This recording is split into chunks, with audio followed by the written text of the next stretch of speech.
ሶስተኛው የምናየው የኮስት ታይፕ እንግዲህ ኮስት ኦፍ ኮመን ስቶክ ነው።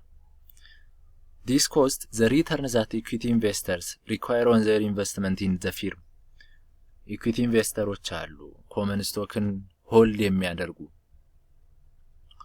እነዚህ ኢንቨስተሮች ሪኳየር የሚያደርጉት ሪተርን ነው ኮስት ኦፍ ኮመን ስቶክ it is the minimum rate of return that the business firm must earn on its investment in order to maintain its market value.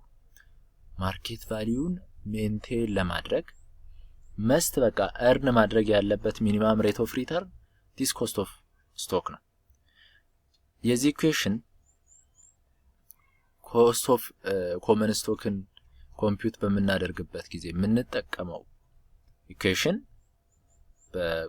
just assume የምናደርገው dividend growth of constant dividend growth እንዳለ assume አድርገን ምን ማለት ነው KC or cost of common stock is equals to dividend per share during the first year በfirst year የተከፈለው dividend per share over net proceed plus annual growth of dividend payment ነው dividend payment ይሄንን እስቲ በኤግዛምፕል እንመልከተው assume NIB International Bank sells an issue of common stock to potential investors in the country price per share ስንት ነው 20 ብር price per share 20 ብር the bank incurs flotation cost 2 ብር ከ50 so net proceed ምን ይሆናል ማለት ነው 20 ሲቀነስ 2 ብር ከ50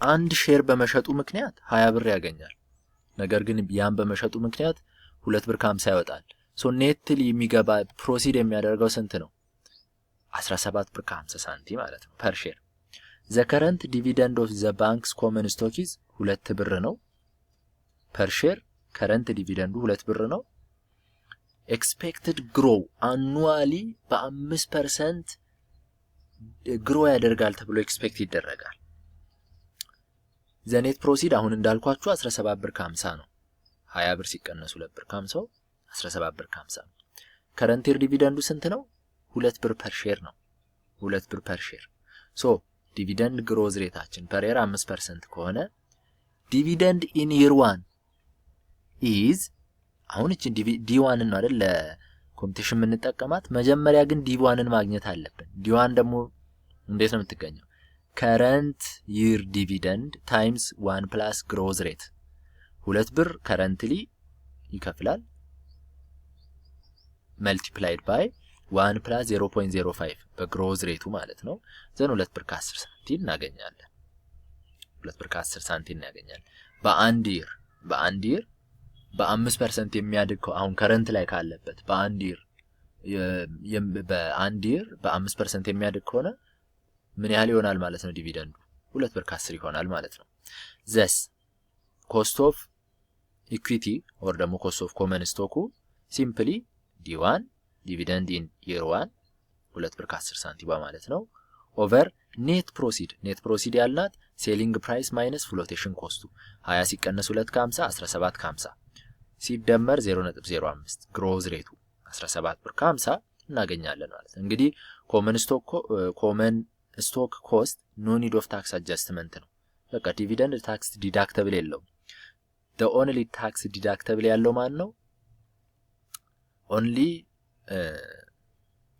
cost of debt ነው ማለት ነው cost of retained earnings ምን ይመስላል እንግዲህ cost of retained earning ምንለው ምንድነው ኢንቨስት ይደረጋል ኢንቨስት ከተደረገ በኋላ ምን አለ ኢንቨስት ከተደረገ በኋላ at the end of the year net income ይኖረዋል ለኮመን ስቶኮቹ የሆነ ያህል ዲቪደንድ ይሰጣል ዘንድ ደግሞ ሪቴን ያደርጋል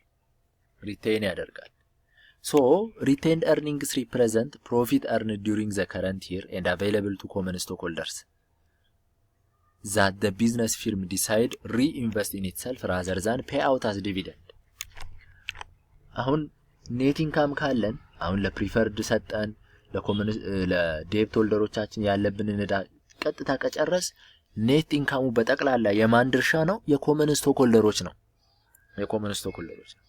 ሶ አሁን ኮመን ስቶክ ሆልደሮች ኢንስቴድ ኦፍ ዲቪደንድ ሁሉም በዲቪደንድ ከሚሰጣቸው ይልቅ ሪኢንቨስት በመደረጉ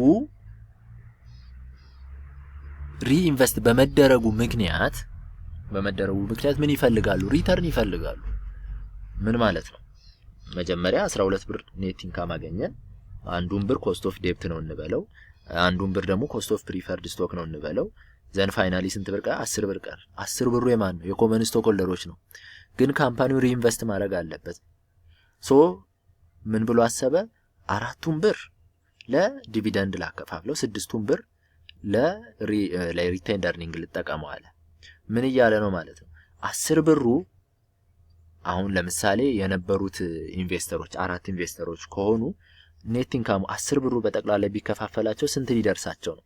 2 ብር 50 2 ብር 50 ይደርሳቸዋል አይደል? ነገር ግን 6ቱ ብር ሪኢንቨስት ይደረግ ተብሎ 4 ብር ብቻ መሰጠቱ ስንት ብር ሊደርሳቸው ነው? 1 ብር ሊደርሳቸው ነው። ስለዚህ ያቺ ሪቴይንድ ኤርኒንግ የራሷ ኮስት ይዛ ትመጣለች ማለት ነው። thus the shareholders are made to reinvest their earnings in the firm. In the return, the shareholders expect the firm to earn a rate of return on this retained fund, which is at least equal to the rate of earned on the outstanding common stock. ከዛ ጋር ቢያንስ እኩል የሆነ ምን ይፈልጋሉ? ሪተርን ይፈልጋሉ ማለት ነው። Therefore, the cost of capital of retained earnings is estimated on the basis of cost of capital of common stock. ልክ እንደ ኮመን ስቶክ ነው ኮምፒውት የምናደርገው። the only difference ምንድነው? cost of retained earning ፍሎቴሽን ኮስት የለው። እዛው ራሱን በራሱ ነው ኢንቨስት የሚያደርገው። ፍሎቴሽን ኮስት ማለት ምን መሰላችሁ? ኢሹ ለማድረግ ለመሸጥ ምናወጣው ወጪ።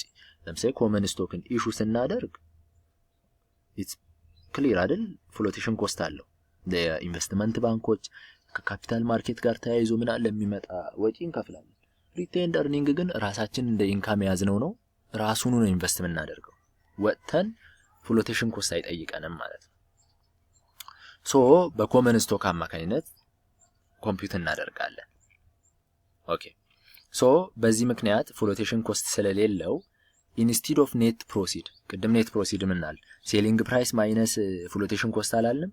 አሁን ግን ሪቴይንድ ኤርኒንግ ፍሎቴሽን ኮስት የለውም። ሶ እንዴት ኮምፒውት እናደርጋለን? ሴሊንግ ፕራይሱን ብቻ እንወስደዋለን ማለት ነው። በኤግዛምፕል እንመለከተዋለን። thus we use the formula ራሱን ፎርሙላውን እንጠቀማለን። እዚህ ጋር አሁን ያልኳችሁ ኮንሰፕት ነው። ለምሳሌ የቅድሙን ኤግዛምፕል የትኛውን ኤግዛምፕል እዚች ጋር ይሄኛውን ኤግዛምፕል በሪቴይንድ ኤርኒንግ እስቲ እንመልከተው። the only difference ምንድነው? ፍሎቴሽን ኮስቱን ማውጣት ነው። ሶ እንዴት እንሰራዋለን ማለት ነው? ሄው 2 times 1 plus 0.5 over 20 ቅድም ከ20 ላይ 2 ብር 50 ቀንሰናል አይደል? አሁን ግን አንቀንስም። በተመሳሳይ ሄደን 15.5% ኮስት ኦፍ ሪቴይንድ ኤርኒንግን እናገኛለን ማለት ነው።